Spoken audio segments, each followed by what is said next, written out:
우리는 지금 사무엘하 19장을 지나가고 있습니다. 시므이, 시바, 무비보셋 그리고 바르실레의 충성에 이르기까지 그렇게 사무엘하 19장을 지나가고 있는 중에 오늘 21절부터 23절 또 다른 한 인물이 등장을 합니다. 아비새. 이 아비새라는 이 장군의 충성에 대해서 오늘 말씀을 보고자 합니다. 사람은 환난 때에 본색이 나와요. 어려움이 와보면 그가 진짜로 믿는 게 뭔지가 나오죠.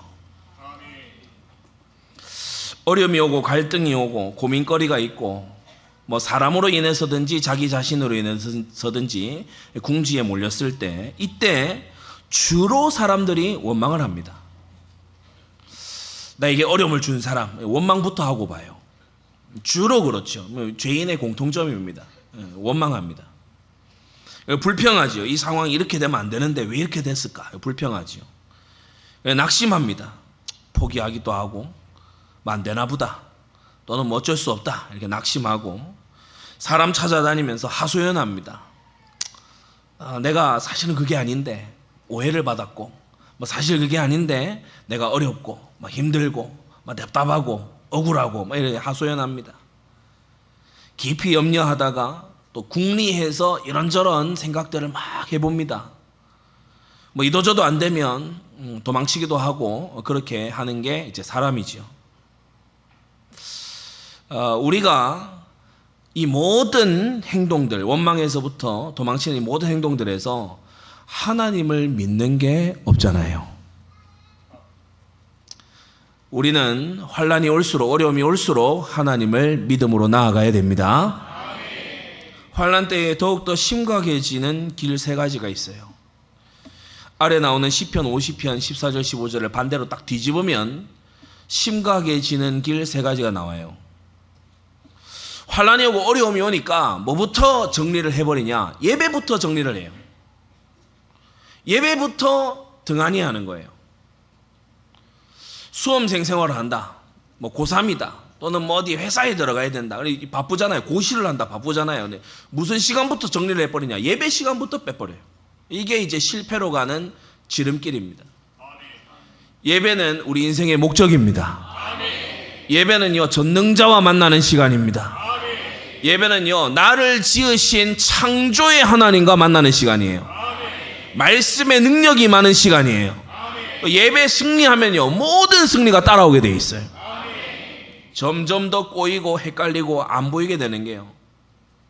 롯을 보세요. 아브라함 조카 롯을 보세요. 이 롯이 자기 종들과 아브라함의 종들이 다퉜단 말이에요. 그리고 갈등이 생겼잖아요. 문제가 생겼잖아요. 그러니까 가장 먼저 뭐부터 합니까? 예배부터 버리고 토끼 버려요.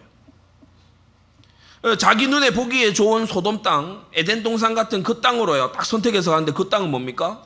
단을 쌓고 여호와의 이름을 부를 수 없는 땅이에요. 거기로 딱 가는 거예요. 예배 실패할 자리로 딱 가는 거예요. 엘리멜렉이 어떻습니까? 기근 드니까 예배 없는 땅으로 딱 가잖아요. 자기 사명지 이탈해서 딱 가버리죠. 그러니까 이 결국이 어떻게 돼요? 여러분 알다시피. 그러면서 환난 때 더욱더 심각해지는 길이 뭐냐? 예배 속에 딱 있으면 정말 하나님이 새 힘을 주시고 하나님과 함께 그걸 돌파를 해 나갈 건데 예배를 이탈하고, 두 번째는 뭐냐? 언약을 이탈해요. 하나님께서 순종하나 이걸 보기 위해서 테스트를 다시는 경우가 상당히 많거든요. 그런데 그 안에서 그만 거역의 길을 가버려요. 맹세를 배신하는 거 있죠. 이건 무응답 인생의 지름길입니다. 사사시대에 가나안 땅에 딱 들어갔잖아요. 남은 정복지가 있단 말이에요. 여호수아 때에 다 정복을 못했어요. 그래서 남은 정복지가 있어. 그 문제가 앞에 놓였잖아요. 이때에 사사시대에 어떻게 하냐? 정말 기도하고 하나님께 받은 약속을 순종하겠다 이렇게 나간 게 아니고 그 땅 거민들하고 이 사돈되고 혼인하고 동맹하고 막 이렇게 해서 그만 섞여버리는 거예요. 인간적으로 볼 땐 해결이 됐습니다. 인간적으로 볼 땐 해결이 된 것 같아요. 그런데 그게요, 옆구리에 찌르는 가시가 되는 거 있죠. 그래서 여러분 어떠한 경우에도 말씀 순종하는 방향으로, 맹세를 지키는 방향으로 나아가시기를 바랍니다. 시드기야가 유다의 마지막 왕이잖아요. 국제 정세를 살펴보니까 애굽하고 바벨론 틈 사이에서 이 시드기야가 가만히 보니까 이 바벨론이 저 북쪽의 나라들하고 싸운다고 정신이 없어. 이때다. 옳지, 이때다. 이래서 애굽하고 편먹고 반바벨론 연합을 이뤄가지고 대항을 해야지. 근데 그 앞에 뭐가 있었어요? 이 시드기야가 여호와 하나님의 이름으로 바벨론을 섬기게 놓으라고 맹세를 했었어요. 근데 그 맹세를 깡그리 다 무시하고 애굽하고 그냥 자기가 생각할 때 지금 애굽을 등에 업으면 바벨론을 물리칠 수 있겠다 생각을 한 거지. 근데 자기 판단대로 계산대로 가는데 그게 뭐예요? 하나님의 이름으로 한 맹세를 깨는 거예요. 하나님께서 이것을 괘씸히 여기신다고 예레미야서와 에스겔서에 나와 있죠. 이번 여름에 배우셨죠? 정복의 시대에는 여호수아가 실수로 한 맹세도 지키려고 애쓰다가 해와 달이 멈추는 하나님의 역사를 봤고, 포로되고 망하는 시대는요, 여호와의 이름으로 맺은 맹세, 자기가 실수가 아니야, 정말로 여호와의 이름으로 한 맹세도요 가차없이 내버리는 거예요. 그러니까 하나님께서 심판하시는 거 있죠. 그리고 환난 때에 더욱더 심각해지는 그 증상이 뭐냐? 기도의 실종입니다. 기도가 사라져요. 기도하고 응답을 기다려야 되잖아요. 기도하고 응답을 기다려야 되는데 그만 막 저질러 버려요. 사인을 읽어야 되잖아. 근데 기도하고 하나님의 사인이 없는데 막 해버려요. 자기 확신과 성령 감동을 구분할 줄 알아야 됩니다. 이건요, 하나님 말씀 기준이 있어야 구분할 수 있어요. 기도 응답이 없이 생각대로 밀어붙이니까 반드시 피할 수밖에 없죠. 사울이 그랬지 않습니까? 사울이 하나님께 응답이 없으면요, 빨리 자신을 돌아보고 회개할 것 자꾸 그렇게 해야 돼. 근데 밀어붙여서 엔돌에 저 많은 귀신을 여종 찾아가서 꾸역꾸역 해내가지고 막 사무엘 불러 올려라 하면서, 그 진짜 사무엘이 아니죠. 귀신이 불러 나와서 막 얘기를 하니까 전쟁 나가 고마 죽어버리잖아요. 아합이 어떻게 합니까? 엘리야가 그렇게 만류하잖아요. 그렇게 하지 말라고. 그런데 자기 고집대로 밀어붙여요. 그래서 이세벨과 함께 우상을 전에 깔고 그러다 결국에 비참한 결과로 나아가죠. 환난과 어려움과 문제와 갈등 앞에서 우리는 무엇을 해야 되냐? 하나님 말씀이 하라고 한 대로 세 가지 승리하시기 바랍니다. 환난 날에 무엇을 하라고 했냐? 시편 50편에 나와 있습니다. 감사로 하나님께 제사를 드리며. 예배 승리부터 하시기를 바랍니다. 감사의 이유부터 발견해야 돼요. 예배에 나오면요, 감사의 이유가 발견돼요. 참 감사하다. 실패와 낭패 같이 보이는데 그 안에서요, 하나님의 뜻을 발견하니까 얼마나 감사합니까? 감사로 하나님께 제사를 드리며. 두 번째, 지극히 높으신 자에게 내 소원을 갚으며. 놓치고 있던 맹세 빨리 찾으시기 바랍니다. 기억력이 안 좋다 이런 소리 하지 말고, 놓치고 있고 잊어버리고 있었던 거요, 기도하는 중에 하나님께서 찾게 하실 겁니다. 그거요 빨리 회복해야 돼요. 맹세한 바를 빨리 회복을 해서 이행을 해야 돼. 미뤄놓고 막 어기고 그렇게 불신실하게 하지 말고. 그러면서 세 번째 뭐라고 합니까? 환난 날에 나를 부르라. 기도하시기 바랍니다. 사람 찾지 말고 하나님을 찾고 구하시기 바랍니다. 그래서 이 세 가지, 감사로 제사를 드리며, 지극히 높으신 자에게 내 소원 갚으며, 환난 날에 나를 부르라. 내가 너를 건지리니 네가 나를 영화롭게 하리로다. 구원과 영광의 역사가 일어나는 거예요. 성경 말씀대로 됩니다. 정말 승리하게 되시기 바랍니다. 어려움을 이겨야 증인이 됩니다. 고비를 넘어야 인정될 거 아닙니까? 고비가 오면요, 그만 이렇게 흔들리고요, 그러는 거예요. 제가 이 일도를 처음에 바닷가, 작년입니까 재작년입니까, 아무튼 바닷가에 이제 데려가서 처음에 이렇게 했더니 무섭잖아요. 애기가 3살 4살짜리 얼마나 무섭습니까? 참 이렇게 딱 있어요. 처음 들어가는 게 어렵더라고. 얘를 구명조끼를 작은 거 입혀가지고 처음 딱 들어가는데 무서워해요. 근데 그거를 딱 넘으니까 뭐냐, 그때부터 신났어. 스스로 뜨는 게 아니고 아빠가 잡아주고 있는데 신났어요. 계속 들어가자고. 저는 계속 거기 바다에서 계속 받치고 있어야 돼요. 이렇게 파도 와서 치고 파도 와서 넘어가고 막 하면서 좋아하고 막 엄청 좋아하는 거예요. 우리가 주님과 함께 처음 딱 고비를 넘어갈 때가 있어요. 믿음의 시험을 딱 넘어갈 때가 있어. 그 다음에요, 말할 수 없는 기쁨과 감사가 오게 됩니다. 여러분, 고비를 넘어가야 인정함을 받을 수가 있어요. 잠언 24장에 네가 만일 환난 날에 낙담하면 네 힘의 미약함을 보임이니라. 하나님께서 우리에게 믿음 안에서 힘 주시는 하나님 아닙니까? 오직 성령이 너에게 임하시면 너희가 권능을 받고, 할렐루야. 예, 이 권능이 우리에게 오지 않았습니까? 여러분, 그 힘으로 사시기를 바랍니다. 세상 힘, 자존심 부리는 힘, 그런 걸로 살지 말고 주님 주시는 힘으로 살아야 돼요. 누가복음 14장에 뭐라고 하셨는가? 중요한 일을 앞두고 주님이 달아보신다는 거예요. 망대를 건축하는데 비용을 예산 안 하겠느냐? 전쟁을 해야 되는데 병력을 헤아리지 않겠느냐? 이렇게 말씀하시는 거 있죠. 하나님이 중요한 구원사역과 제자사역에 중요한 직분에 써야 돼. 이제 중요한 일에 쓸 거야. 그 전에 달아보심이 있다. 우리 대예배 시간이지만 다 같이 한번 따라 합시다. 달아보심이 있다. 예, 달아보심이 있어요. 예, 주님이 누가복음 14장에 그렇게 말씀해 두셨잖아요. 예, 사람도 그렇게 하는데 하나님이 그렇게 안 하시겠냐고. 초대 12사도 세우시기 전에 주님은 3년 동안 맹훈련을 하신 것입니다. 예, 그래서 훈련이 있어요. 준비가 있어요. 예, 근데 이 고비와 어려움을 통해서 하나님 훈련하시거든. 그걸 못 넘어갔으면요, 이 같은 코스를 재훈련 또 해야 되는 거예요. 하나님이 당신의 뜻을 접으실까요? 아니면 우리가 우리의 뜻을 접어야 될까요? 예, 우리가 우리의 뜻을 접어야 돼요. 하나님의 뜻은 선하고 완전하기 때문에 그건 접으면 안 되는 거예요. 디모데에게도 뭐라고 합니까? 2장 15절에 부끄러울 것이 없는 일꾼으로 인정된 자로 자신을 하나님 앞에 드리기를 힘쓰라고 했어요. 오늘 본문은 아비새에 대한 딱 3개의 구절 가지고 우리가 함께 보겠는데, 이 아비새는 기름 부은 왕 다윗에게 평생 충성했습니다. 인간적으로 보자면 다윗의 조카입니다.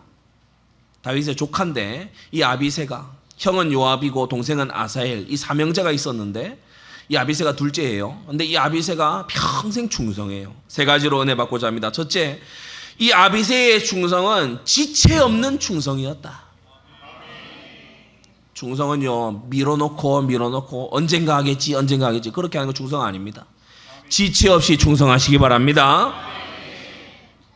이 아비새가요, 사무엘 상하에 곳곳에 등장하는데, 예, 사울의 3천 결사대가 다윗을 뒤쫓을 때 기억하시죠? 다윗이 막 쫓겨다닐 때 3천 결사대가 이 다윗을 추격할 때, 그때에 3천 결사대 진영 안으로 다윗이 이제 함께 들어가자, 함께 잠행을 들어가자, 그렇게 얘기를 하는 거예요. 지금 쫓아오는 사람이 3천 명이, 자객단이 3천 명이 그 있는데 소리만 까딱 잘못돼도 3천 명 전원 기상해요. 전원 다 달려들어요. 어떡합니까? 근데 그 위험한 일에, 이 생명건 미션에 가장 먼저 제가 가겠습니다 한 사람이 아비새예요. 여러분, 이런 자 되시기를 바랍니다. 어려운 일, 곤란한 일, 위험한 일 누가 하겠냐? 제가 하겠습니다. 아비새는 그런 사람이었어요. 누가 나로 더불어 진에 내려가서 사울에게 이르겠느냐? 아비새가 가로되 내가 함께 가겠나이다. 예, 지체 없이 대답하는 거예요. 두 번째, 시므이가 다윗을 저주했을 때 또 이 아비새가 등장해요. 다윗이 범죄하고 그것으로 인해 징계받아서 아들의 반역에 쫓겨 달아날 때, 그때에 사무엘하 16장 6절에는 모든 백성과 용사들이 왕의 좌우에 서서 지켜보기만 하는 거예요. 아비새가 나와서 막 욕을 하고 막 그렇게 저주하고 하는데 지켜보기만 해. 물론 그 중에는 충성된 사람들이 들어 있습니다. 그런데 이 아비새가 보면은 가장 먼저 나서서 뭐라고 얘기하냐? 16장 9절에 스루의 아들 아비새가 왕께 여짜오되 이 죽은 개가 어찌 내 주왕을 저주하리까? 청컨대 나로 건너가서 저의 머리를 베게 하소서. 다윗이 만류하지요. 여러분, 이것은 모욕받는 왕의 신하로서, 왕을 따르는 장수로서 응당할 말입니다. 어떤 사람들은 주석하기를 아비새가 과격했다 이렇게 얘기하는데, 여러분, 장군이 과격 안 하면 누가 과격해요? 장군은 전쟁하는 사람이에요. 예. 무슨 쥐 죽은 듯이 가만히 있는 이게 비정상이지. 자신의 왕을 모욕하고 자신의 왕을 막 저주하는 이 사람을 아비새가 나섰어요. 이 죽은 개가 어찌 내 주왕을 저주하고 있냐. 그러면서 먼저 가서 자기가 마음대로 한 게 아니고 베게 하소서, 허락만 하시면 제가 가겠습니다. 다윗이 허락을 안 하잖아요. 이게 두 번째 모습이고, 세 번째, 오늘 이 본문입니다. 시므이와 베냐민 사람 1,000명이 와서, 시므이가 말로는 왕께 제 잘못을 제가 알고 제가 먼저 내려왔고, 말은 그런데 1,000명을 데리고 막 내려온 게 이 위압적인 모습이잖아요. 말은 그런데 이게 사과도 아니고 애매해요. 막 와서 막 벌 주지 마소서 이러는데 이게 강요인지 사과인지 모르겠어요. 이게 지금 시므이가 이런 식으로 나오는 거예요. 진짜 잘못했으면 홀로 나와서 무릎 꿇고 딱 사죄하든가, 1,000명을 등에 업고요 나와서 죽일 테면 죽일 보든가, 막 이런 식으로 시므이가 그렇게 나올 때, 오늘 이 본문에 어떻게 나옵니까? 스루의 아들 아비새가 대답하여 가로되 시므이가 여호와의 기름 부으신 자를 저주하였으니 그로 인하여 죽어야 마땅치 아니하니까. 이 말 한 사람이 아비새예요. 아비새는 시므이의 간교한 쇼를 꿰뚫어 보고 있었어요. 다른 사람들도 보는 사람들이 있었겠죠. 근데 아비새는 그걸 보고 왕에게 간청한 그런 인물이었습니다. 이후에도요, 이 아비새의 간청이 안 받아들여졌잖아요. 그런데도 이후에 보면 다윗이 곤경에 처했을 때 꼭 필요로 할 때 이 아비새가요 곳곳에서 활약하는 걸 볼 수 있어요. 요 바로 앞에는 이 압살롬의 반란을 진압하는 3명의 장수 중에 한 명으로 등장하고요. 바로 뒤 사무엘하 20장에 가서 보면은 이 세바의 반란을 진압하는데 이 새로 군장된 아마사가 느려 터졌어요. 여러분, 주의 일에 느려 터진 사람 되지 마세요. 그 마음 없어서 그런 거잖아요. 예, 아마사가 보면은 더디고 지체예요. 진짜 마음 담아서 딱 하면요 신속하게 할 거 아닙니까? 근데 아마사가 더디고 지체하고 이 지금 세바의 반란을 이게 진압해야 된다는 이 시급성을 아는지 모르는지 막 밀어놓고요 막 늑장 부리는 거예요. 이때 다윗이 안 되겠다. 아마사가 있는데 이거 세바의 반란이 커지면 큰일 나거든. 이거 안 되겠다. 그때에 부른 자가 이 아비새예요. 아비새에게 자신의 호위병을 다 내주면서 가서 진압해라. 아비새가 알겠습니다. 가서 이제 진압을 하게 되죠. 이때 활약을 한 사람이 바로 이 아비새고요. 사무엘하 21장에 보면은 이 아비새의 활약을 잘 기록해 놓고 있는데, 블레셋이 이스라엘을 침공했을 때 블레셋에 골리앗 같은 그런 거인 장수가 또 있었어요. 이름 어렵습니다. 이스비브노브. 이름 너무 어려우면 빨리 죽어야 돼요. 이스비브노브이 막 계속 나온다고 생각해 보세요. 봉독하기 너무 어렵습니다. 이스비브노브. 이스비브노브라는 이 거인이 다윗이 전장에서 이제 함께 왕이 싸우는데 왕을 노리고 들어온 거예요. 거인이. 다윗이 이미 많이 싸워서 피곤해.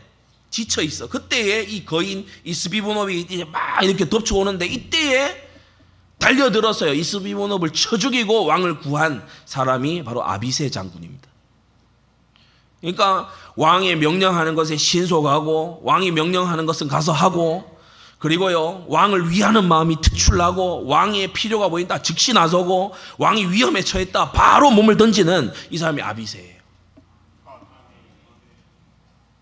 다윗이 더 이제 최고봉은 뭐냐? 23장에 다윗이 베들레헴 성문 곁 우물 물을 원했어요. 물이 있어요. 물이 있는데 자신이 어릴 적 마시던 베들레헴 성문 곁 그 우물, 장수들 중에 생각할 수 있습니다. 거참 유난이네 정말. 아무 물이나 먹지 좀. 근데 아무도 그렇게 안 해요. 다윗이 베들레헴 성문 곁 우물물 누가 나한테 마시게 할꼬 이러니까 이 아비새와 브나야와 무명의 용사 한 명이 이 3인 1조를 이뤄가지고 적진을 뚫고 간 거예요. 목숨을 걸고요 내 왕의 마실 물을 위해서 뚫고 가서 그 우물물 길어가지고 온 거예요. 다윗이 이걸 봤고요, 이것은 마실 물이 아니고 이 주의 일꾼들의 피다. 부어서 하나님께 드렸다고 했어요. 그러니까 그 가운데 있는 사람이 아비새입니다. 그러니까 다윗을 향해서 지체 없이 충성하고요, 완전히 목숨 바쳐 충성하고 충성심이 남달랐던 이런 사람이에요. 자, 그런데 큰 두 번째, 오늘 이제 우리가 봐야 되는 중요한 부분이 이 2번입니다. 이렇게 충성되어서 기름 부음 받은 왕을 저주하였으니 죽어야 마땅치 않습니까? 라고 이렇게 중심으로 말하는 이 아비새를 향해 작은 첫째로 도리어 아비새를 책망하고 있는 다윗이에요. 오늘 읽은 본문 22절에 다윗이 가로되 스루야의 아들들아, 내가 너희와 무슨 상관이 있기로? 네가 뭔 상관인데? 이 말이거든요. 너희가 오늘 나의 대적이 되느냐? 너 나하고 지금 싸우자는 거야? 이 말이거든요. 오늘 어찌하여 이스라엘 가운데서 사람을 죽이겠느냐? 내가 오늘날 이스라엘의 왕이 된 것을 내가 알지 못하리요? 나 다 알고 있으니까 조용히 해, 이 말이잖아요. 이 지금 다윗이요, 22절을 보면 다소 감정적입니다. 이 언어들이 아주 감정적인 걸 볼 수 있어요. 우리가 이해가 되죠. 왜냐하면 스루야의 아들들아, 이렇게 이제 말하는 걸 봤을 때 그 형 요압을 염두에 두고 있다는 걸 알 수 있어요. 아비새의 형 요압이 어땠습니까? 이 압살롬을 죽이지 말아달라고 하는 간청을 보란듯이 거역하고 압살롬을 죽여버렸죠. 그리고 노예 이 파바를 보내서 왕을 막 우롱하고 슬픔에 빠져있는 왕에게 나와서 협박하고 겁박하고, 그러니까 이게요, 다윗이 볼 때 도를 넘어도 한참 넘은 거예요. 근데 그 요압의 동생이 아비새란 말이에요. 지금 아비새에게 화를 내고 있는 겁니다. 아비새의 형 요압의 명령 불복과 무례함, 그리고 협박, 이런 것들로 인해서 지금 다윗이 스루야의 아들들아, 너희들이 무슨 상관이냐, 이렇게 그야말로 나쁜 말을 하고 있는 거예요.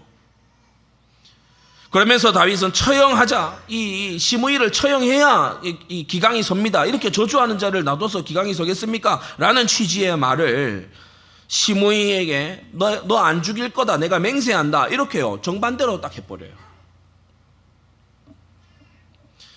여러분, 그 2번에 주목하십시오. 인간적으로 보자면 이건 충분히 섭섭할 수 있는 상황 아니에요? 아니, 그 전에도 목숨 걸고 충성했어요. 이 아비새가 충심이 변하는 사람이 아니에요. 충성된 사람 맞아요. 인간적으로 보면 섭섭할 수 있어요. 충성심으로 위에서 하는 말인데 무시하는 거예요. 면박을 주고. 응? 군졸들이 보고 있는 이 장졸들이 늘어선 그 한가운데서요, 아비새가 딱 얘기했는데 아비새 말을 면박을 바로 주는 거예요. 책망조로 얘기하는 거예요.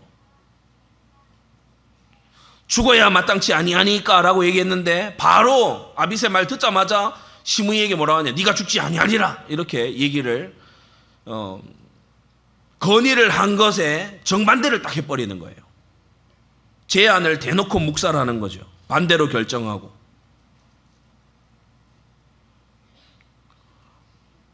그러니까 다윗이 굉장히 지금 감정적입니다.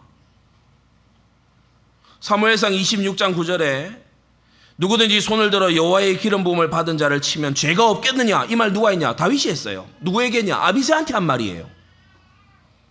아니, 예전에 사울을 자기가 처단합시다 이렇게 할 때는 다윗이 만류하면서, 야, 기름 부음 받은 자는 치는 거 아니야, 기름 부음 받은 자 그렇게 대하면 죄 받아. 그러더니 지금 기름 부음 받은 자를 저주했으니까 이거 처형해야 안 됩니까? 그러니까, 야, 시끄러워, 너 내 대적이 되려 그래? 말도 안 되는 소리, 너 저리 나가 있어. 이랬다 저랬다 하는 것도 진짜 정반대로 이렇게 하는 거예요. 인간적으로 생각하면, 야, 다윗이 자기가 한 말도 안 지킨다, 야, 이랬다 저랬다 하나, 이렇게 생각을 할 수 있죠. 충분히 그렇게 생각할 수 있죠. 그럴 만한 상황이잖아요. 형 요압의 잘못을 가지고서 왕이 옹졸하게 동생 아비새에게 분풀이한다, 이렇게 볼 수도 있는 겁니다. 충분히 스루야의 아들들아 이러면서 그렇게 볼 수 있는 거예요. 그런데 세 번째로, 아비새는 전혀 힘들지 않았어요.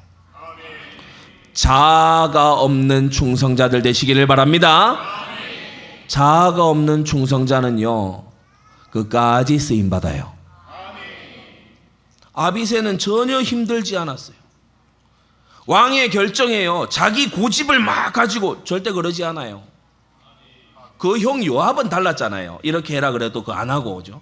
저렇게 해라 그래도 막 안 하고, 왕이 지금 이 소식 들으면 안 좋아할 거니까 이건 보고를 좀 미루고 막 이런 식이잖아요. 요압은. 근데 아비새는 보면은 고집이 없어요. 고집 부리지 않아요. 여러분, 고집이 없는 하나님의 사람들 되기 바랍니다. 아비새는요, 자기의 제안이 안 받아들여졌다고 낙담하지도 않았어요. 이어지는 20장, 21장, 23장 보면요, 이전보다도 더 충성하고 더 목숨 걸고 더 다윗을 보호하고 이렇게 하는 거 있죠. 다윗의 결정을요, 뒷소리 해가면서요, 뒤에서 뒷담화 해가면서 폄하하고 저거 저러면 안 되는데 말이지 하면서 막 악평하고 그런 짓도 하지 않았어요. 다윗을 저버리지 않았던 것입니다. 아비새는 이후 세바의 반란 때에 블레셋이 침공해 올 때 오히려 더 충성했어요. 다윗으로부터 면박도 받고 다윗으로부터 완전히 이 눈을김을 당하고 막 그런 걸 받았으면서도 무시당했으면서도 오히려 더 다윗에게 충성하는 거예요. 아주 특이한 충성의 이 사람입니다. 이 믿음 본받게 되시기를 바랍니다. 사람들 중에는요, 교회 안에서도 내 의견대로 받아들여지면 막 거만하고 우쭐대요. 그런 경우 있어요. 또 내 의견대로 안 되잖아요. 막 얘기를 했는데도 막 안 들어주는 것 같고 그러면요, 삐지고 또 삐딱하게 내 의견대로 안 하면서 잘 되나 보자 하면서 삐딱하게 이렇게 되는 경우가 있어요. 사람들은 저마다 그런 것들이 있어요. 딴지 걸고 궁시렁대고 이제 막 비협조적이고 이런 경우들이 있어요. 남전도 여전도에 이것도요, 해보면 그렇잖아요. 막 내가 협조하고 그렇게 하니까 너도 나중에 잘 협조해줘라. 그러니까 서로 상부상조의 수준이지 하나님 뜻에 우리가 충성한다. 이게요, 참 힘들어요. 하나님 뜻에 충성한다. 이게 참 힘든 것 같아. 아비새가, 오늘 아비새를 잘 배우세요. 아비새가 어떠냐? 다윗이 무시하고 면박 주고 제안한 거 묵살하고 막 이랬어요. 오늘 본문이 그거 아닙니까? 근데 아비새가 더 충성하는 거예요. 더 왕을 위해서 충성하는 거예요. 잠언 19장 21절 사람의 마음에는 많은 계획이 있어도 오직 여호와의 뜻이 완전히 서리라. 하나님의 뜻이 서는구나. 저 사람 말이 받아들여지고 내 말은 안 받아들여지는구나. 내 말이 받아들여졌고 저 사람 말은 안 받아들여졌구나. 여러분, 그게 아닙니다. 여호와 하나님의 뜻이 서는 겁니다. 특히 교회는 주님께서 눈동자처럼 지키세요. 이거 정말 믿음으로 갖고 계시기를 바랍니다. 이 또한 여호와의 기름 부으신 자의 뜻이구나. 이렇게 아비새는 깨달은 거예요. 아니, 사울 때에는 기름 부음 받은 자 치지 말라 그러더니, 치면 죄 있다 그러더니, 이제는 기름 부음 받은 자 욕하는 자 이렇게 처형하자 그러니까 그러지 마라 그러고, 이게 뭐야? 이렇게 된 게 아니고 이 또한 기름 부은 종의 뜻이구나. 여러분, 정말 깨닫게 되시기를 바랍니다. 아비새는 자아가 없었어요. 아비새의 충성의 가장 큰 오늘의 특징, 자아가 없는 충성자였어요. 자존심으로 여러분 큰 일을 거르치지 마시기 바랍니다. 내 감정 때문에 큰 일을 거르치지 마시기 바랍니다. 내 자아가 버젓이 살았어요. 나를 알아줘야 되고 막 내 말이 먹혀 들어가야 되고. 여러분, 내 말이 먹혀 들어가는 게 안 좋을 수 있어요. 하나님의 뜻대로 가야 되잖아요. 내 말, 네 말이 아니고 하나님의 말씀대로 가야 돼요. 세 번째, 이 아비새는 변함없는 충성의 사람이었어요. 변함이 없어요. 기름 부은 언약의 왕 다윗에게요, 언약대로 변함없이 충성하는 거 있죠. 다윗이 파렴치한 죄를 지었어요. 그야말로 가정 파괴범입니다. 남의 아내를 빼앗더니 이걸 숨기기 위해서 그 남편을 죽이고, 그리고 왕의 권력은 여전히 가지고 그렇게 하고 있잖아요. 많은 사람들이요, 실망한 거예요. 마음에 이제 막 안 좋은 거예요. 그러니까 압살롬이 깃발 들고 일어나니까 압살롬 쪽으로 와 몰려가잖아요. 그 말이 다윗이 민심을 잃었다는 거거든요. 사람들이 다윗을 볼 때 참 믿는다 하는 사람이 왜 저러냐? 그러면서 막 집안이 막 처절하게 막 아들들이 죽고 이런 걸 볼 때 곁에 가기도 겁나고 너무 그런 거예요. 이러한 때에 수많은 사람들이 실망하고 다윗을 떠나는 이때에 아비새는 달랐어요. 여러분, 세상에 문제없는 교회는 없습니다. 완전한 교회가 혹 있다면 여러분은 가지 마세요. 불안전해져요. 아멘 하세요.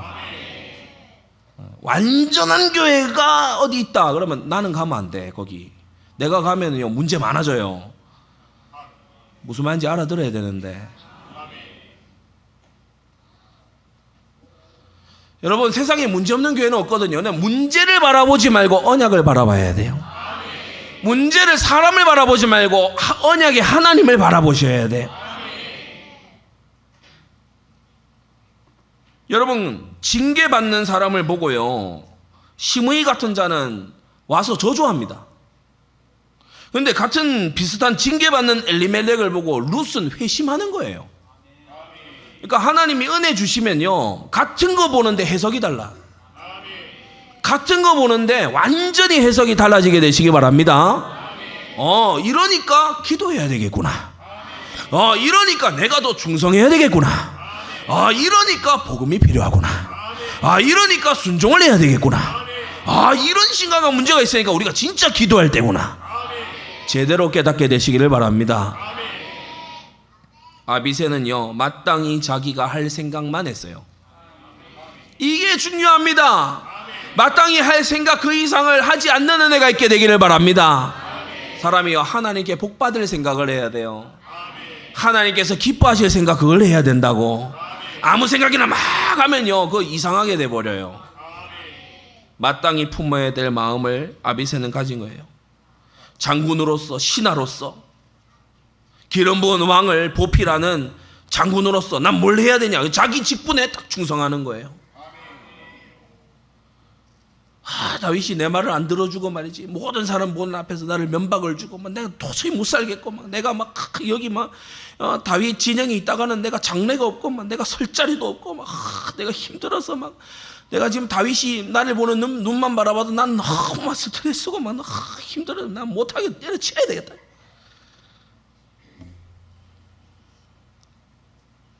아비새가 그런 인물이었으면 성경에 그의 충성이 기록될 리도 만무하거니와 그 형 요압과 하고 똑같아지는 거예요.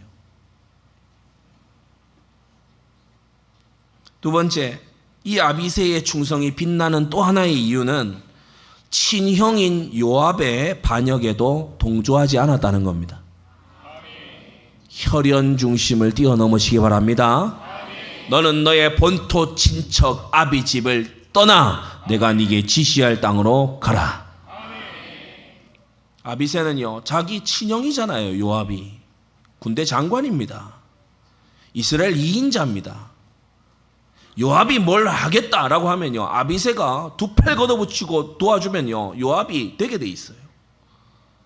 그런데 이 다윗 말년에 열왕기상 1장에 보면 아도니아가 스루의 아들 요압과 제사장 아비아달과 모의하죠. 다윗이 늙어 노년이 됐을 때 잘 거동하지 못할 때 이 넷째 아들 아도니아가 군장 요압, 제사장 아비아달 이 핵심 권력자들을 딱 이렇게 선동해 가지고 자기 형 압살롬이 했던 것처럼 모반을 해요.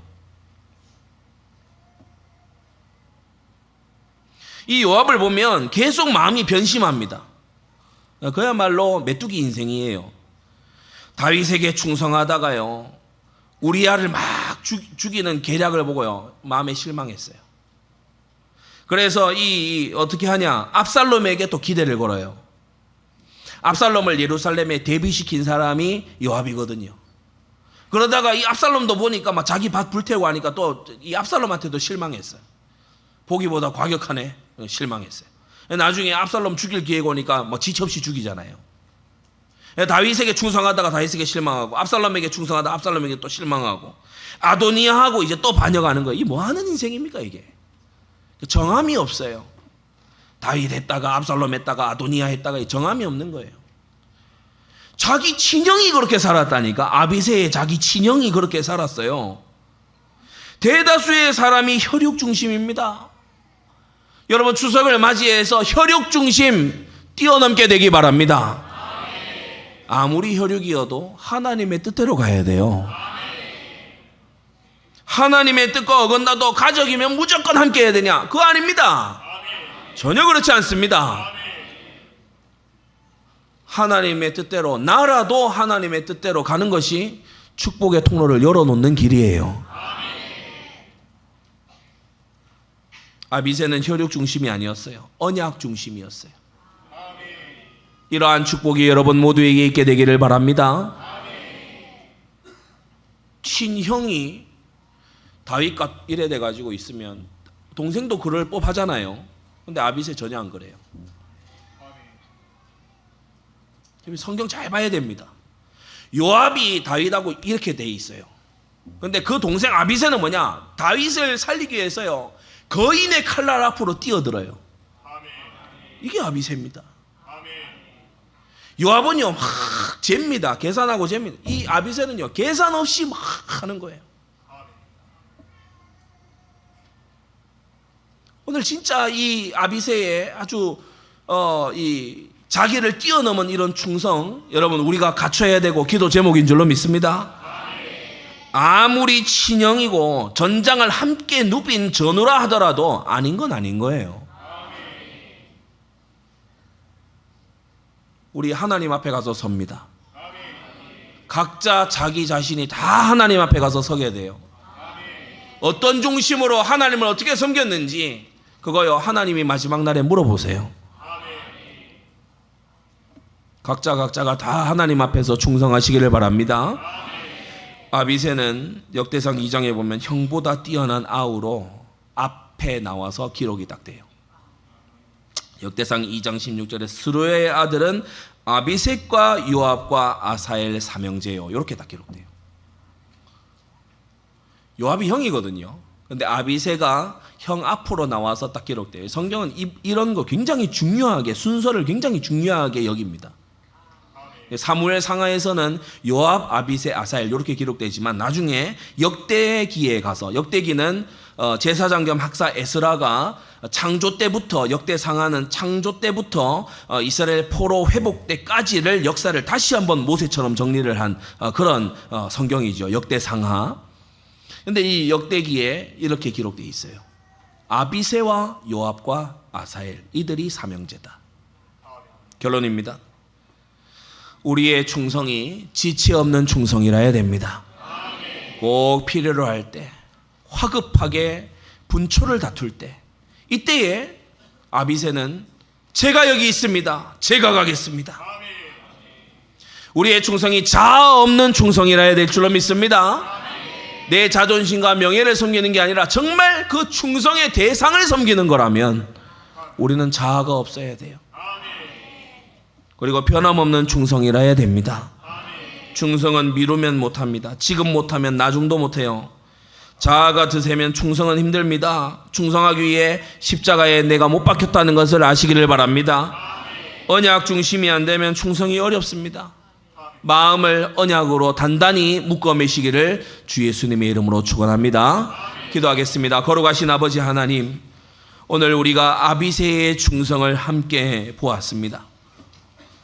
다윗에게 무시와 면박과 거절을 당했지만은 그는 변함없이 언약의 왕 다윗에게 충성했고, 그의 친형 요압이 반란을 도모했지만은 아비새는 거기에 동조하지 않았고, 다윗이 필요로 할 때 공경에 처했을 때는 가장 먼저 나선 아비새였습니다.